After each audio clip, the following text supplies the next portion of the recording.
23 বছর পর অজিদের মাটিতে টেস্ট খেলার অপেক্ষায় টিম টাইগার্স। প্রায় 10 দিন হলো ডারউইনে অনুশীলন করছেন শান্ত মিরাজরা। দেশের প্রস্তুতি নিয়ে আক্ষেপ ছিল বাংলাদেশ অধিনায়কের, তবে ভেন্যু কন্ডিশনে নিজেদের ঝালিয়ে নিয়ে সেই আক্ষেপ কিছুটা হলেও কমবে বাংলাদেশের।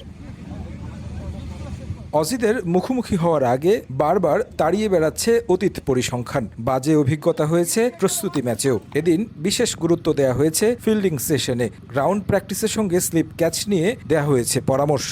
প্লেয়াররা অনেক হার্ডওয়ার্ক করছে, স্পেশালি লং অপারেশন ক্রিকেটের প্রেজেন্ট স্লিপ ক্যাচ, তারপর high catch, deep fine leg, deep square leg, এই ধরনের ক্যাচিং বেশি হচ্ছে, close catching, against spin. So আলহামদুলিল্লাহ তারা অনেক ভালো করছে।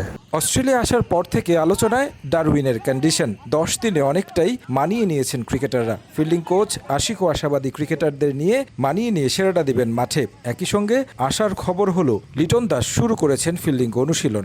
লিটন স্লিপ ক্যাচের সময় সে কিপিং করছিল এবং তার মুভমেন্ট অনেক ভালো। এই কন্ডিশন আসলে এটা আমাদের মনের ভিতরেই। আমি যত কুইকলি পৃথিবীর যে কোনো জায়গাতেই যত কুইকলি আমি এটা করতে পারবো, এটা নিজের জন্য ভালো। প্রস্তুতি ম্যাচে ইনিংস ব্যবধানে হারার পর আলোচনায় ডারউইন টেস্টের ভাগ্য নির্ধারিত হবে কত দিনে। আদৌ 5 দিন লড়াই করতে পারবেন কি? প্রতিপক্ষ শিবিরে সব বড় নাম। টাইগাররা আশাবাদী সাম্প্রতিক পারফরমেন্স আর অভিজ্ঞতায়। আমাদের প্লেয়াররা মানসিকভাবে প্রস্তুত খেলা টেস্টে লড়াই করার জন্য। আর ক্রিকেট আপনারা জানেন যে এটা গোল বলে খেলা। এখানে আমরা মানসিকভাবে এবং শারীরিকভাবে দুইভাবেই আমরা প্রস্তুতি নিচ্ছি। জিম্বাবুয়েতে খারাপ সময় কাটলেও তা নিয়ে ভাবতে চায় না টিম টাইগার্স। লক্ষ্য অজিদের বিপক্ষে সেরা ছন্দ দেখানোর। তারেক হাসান শিমুল, সময় সংবাদ, ডারউইন, অস্ট্রেলিয়া।